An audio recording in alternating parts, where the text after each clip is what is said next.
کیا کسی مردہ انسان کو دوبارہ زندہ کیا جا سکتا ہے یا نہیں؟ اس سوال کا جواب ڈھونڈنے کے لیے ہر ایک دور میں کئی طرح کے طریقے آزمائے گئے ہیں۔ ظاہر ہے کہ جس جگہ اتنے سارے مردہ ہوں وہ قبرستان ہی کہلائے گا۔ آج ہم بات کریں گے چائنا میں موجود ایسی چٹانوں کی جہاں پر کئی لاشیں کافی وقت سے ان چٹانوں پر لٹک رہی ہیں۔ پتھریلے چٹانوں پر انتہائی خطرناک انداز میں لٹکتے یہ تابوت اپنے اندر ایک گمنام قبیلے کے کئی راز چھپائے بیٹھے ہیں۔ چائنا کی دور دراز پہاڑیوں میں ایسا حیران کرنے والا منظر دیکھ کر معلوم ہوتا ہے کہ شاید یہ کوئی قبرستان ہے، ایک ایسا قبرستان جس کو ورٹیکلی بنایا گیا تھا۔ پر سب سے بڑا سوال یہ ہے کہ آخر کیوں؟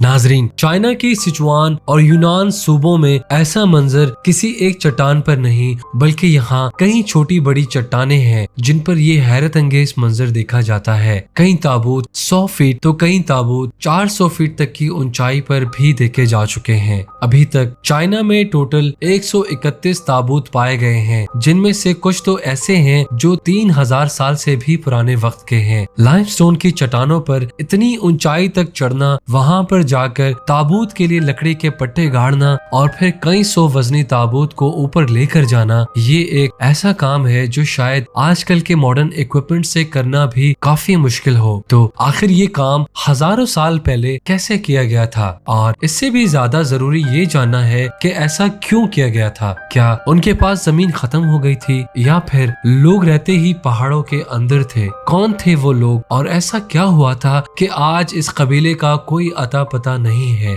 وہاں موجود لوکلز کا ماننا ہے کہ یہ لوگ لیجنڈز تھے جن کے پاس اڑنے کی طاقت موجود تھی، پر کیا یہ حقیقت ہے یا پھر صرف ایک افسانہ؟ یہ بتایا جاتا ہے کہ 3000 سال پہلے چائنا کی سچوان اور یونان صوبوں میں بو کے نام سے ایک قبیلہ رہتا تھا۔ ہسٹری میں ہمیں اس قبیلے کے بارے میں زیادہ کچھ تو نہیں پتا، صرف اتنا معلوم ہے کہ 1573 میں یعنی آج سے قریب 450 سال پہلے منگ ڈینسٹی نے چائنا پر قبضہ کیا اور ساتھ ہی منگ امپیریل آرمی نے تمام بو قبیلے کے لوگوں کو چن چن کر مارا۔ بو قبیلے کی نسل تو ختم ہو گئی، پر ساتھ ہی ان سے جڑے کئی راز بھی اس دنیا سے چلے گئے، جس میں سب سے بڑا راز لٹکنے والے ان تابوتوں کا تھا۔ سینٹرل چائنا کا یہ حصہ ہزاروں میل تک چھوٹے بڑے پہاڑ اور چٹانوں سے بھرا ہوا ہے۔ ان میں سے زیادہ تر پتھر کافی ریموٹ ہیں جہاں آج تک کوئی نہیں جا پایا۔ کچھ چٹانیں جو آبادی کے قریب ہیں وہاں یہ تابوت دیکھے جا سکتے ہیں، لیکن ان تک پہنچنا پھر بھی بہت مشکل ہے کیونکہ یہ چٹانیں کوئی عام چٹانیں نہیں بلکہ پتھریلی، نوکیلی اور بالکل سیدھی چٹانیں ہیں۔ کئی تابوت تو دور سے ہی چٹانوں پر نظر آ جاتے ہیں، لیکن کیونکہ یہ تابوت چٹانوں میں دھول مٹی سے بھر گئے ہیں جس کی وجہ سے ان کو ہر چٹان پر ڈھونڈنا یا دیکھنا بہت زیادہ مشکل ہے۔ ریسرچرز نے ملنے والے چند تابوتوں کا سیمپل لیا تو پتہ چلا ان میں سب سے زیادہ پرانا تابوت 3000 سال پہلے بنایا گیا تھا۔ اسی ثبوت کی وجہ سے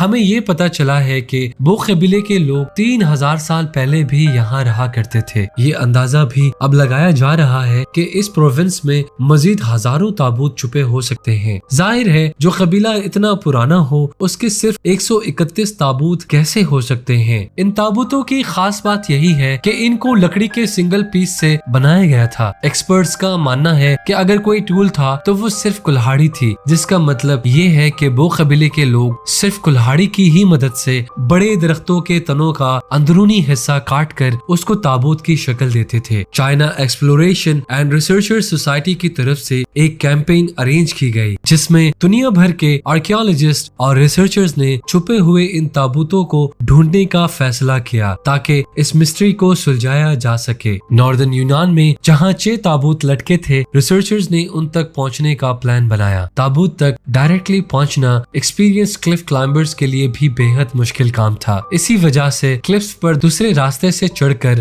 رسیوں کی مدد سے کلائمبرز کو سیدھے نیچے ان تابوتوں کے پاس اتارا گیا۔ یہ تابوت بہت ہی خستہ حالت میں تھے، جن کو لکڑیوں کے جن تنوں پر سپورٹ دے کر رکھا گیا تھا وہ بھی بالکل گل چکی تھی اور کسی بھی وقت ٹوٹ سکتی تھی۔ کلائمبرز کو ان تابوتوں کے اندر جو کچھ ملا اس نے اس مسٹری کو سلجھانے کے بجائے مزید الجھا دیا۔ جی ہاں، ان میں موجود ہڈیوں کے سیمپلز پر جب ریسرچ کی گئی تو معلوم پڑا کہ ہر تابوت میں ایک سے زیادہ इंसानों की हड्डियां मौजूद थीं। इसके अलावा इन हड्डियों पर मिट्टी भी चिपकी हुई थी। पहले तो ये समझा गया कि शायद बारिश का पानी और चट्टानों से गिरने वाली मिट्टी ताबूत के अंदर अपना रास्ता बना गई है, लेकिन बाद में मालूम पड़ा कि वो कबीले के लोग असल में पहले मरे हुए लोगों की बॉडीज को मिट्टी में दफन करते थे और बाद में जब बॉडी डिकम्पोज हो जाती थी फिर उसको निकाल कर ताबूत में रखा करते थे। ढांचे को ताबूत में डालकर खाली हिस्सों में मिट्टी भर देते थे, शायद इसीलिए कि ताबूत को ऊपर चढ़ाते वक्त अंदर मौजूद हड्डियां हिल न सकें। इस मिट्टी के वजह से ही ये ताबूत 250 किलो से 300 किलो वजनी है। तो अब सवाल ये है कि जिन चट्टानों पर अकेले इंसान का चढ़ना भी नामुमकिन है, वहाँ तक इतने वजनी ताबूत को कैसे ले जाया गया? जाहिर है उस दौर में बो कबीले के पास कोई मशीनरी तो नहीं थी, लेकिन 3000 साल पहले बो कबीले के पास रस्सियां, हथौड़े और इंसानी ताकत मौजूद थी।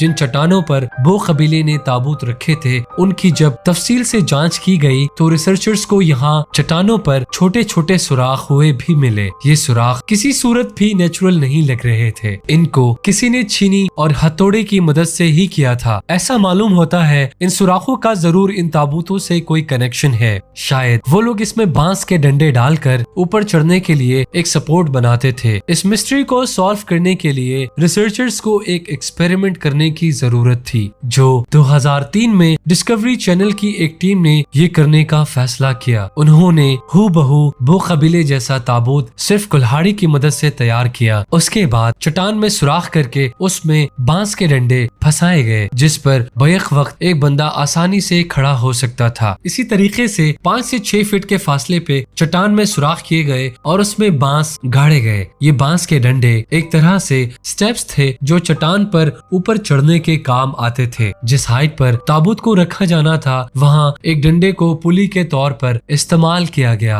आजकल की मॉडर्न पुली में तो बॉल की बेरिंग होती है, जिससे रस्सी को गोल घूमने में आसानी हो जाती है। बांस का डंडा ऊपर से स्लिपरी होता है जो लगभग बॉल बेरिंग जैसा ही काम देता है। तो फिर इस टीम ने रस्सी को हैंडमेड पुली से गुजार कर ताबूत को दूसरी तरफ से ऊपर खींचा गया। क्योंकि पुली की वजह से 50% लोड कम हो जाता है, इसी वजह से वर्कर्स ने बड़ी आसानी से ताबूत को 300 फीट तक ऊपर पहुंचा दिया। ऊपर मौजूद वर्कर्स का दूसरा ग्रुप, जिन्होंने ऑलरेडी चट्टान पर लकड़ियों की बेस बनाए रखी थी, उन्होंने ताबूत को बेस पर रख दिया। 12 लोगों की शिरकत और 3 दिनों की मुसलसल मेहनत के बाद रिसर्चर्स का ये एक्सपेरिमेंट कामयाब हो चुका था और उनका ख्याल है कि वो कबीले के लोग भी ताबूत इसी तरीके से ही ऊपर चढ़ाया करते थे। मिलने वाले कई ताबूतों के अंदर फाइन लिनन से बने ऐसे कपड़े भी मिले कि उन कपड़ों का डिजाइन हूबहू इसी तरह दिखता था। इससे ये साबित होता है कि वो कबीले के लोग सिल्क वॉर्म कल्टीवेशन के माहिर थे। इसके अलावा ये लोग बहुत ही रिफाइंड लिनन भी बना सकते थे। इसी रिसर्च के दौरान रिसर्चर्स को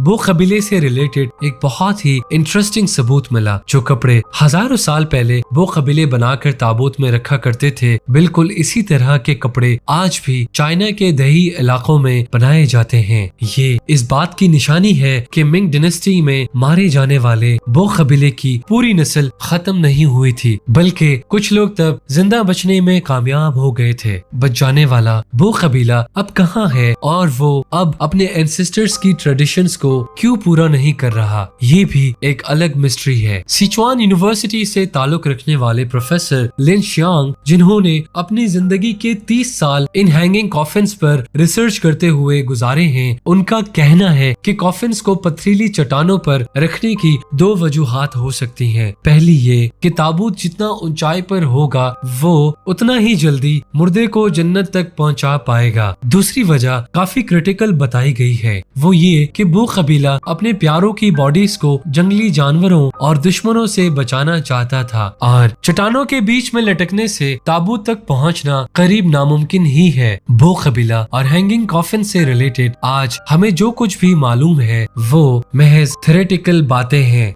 आपकी नजर में वो कबीला आखिर ऐसा क्यों करता था? आप अपनी राय कमेंट्स में जरूर बताएं और अगर आपको हमारी ये वीडियो पसंद आई तो इसे लाइक और शेयर जरूर करें। हम जल्द ही आपसे अगली वीडियो में मिलेंगे, तब तक के लिए इजाजत दीजिए।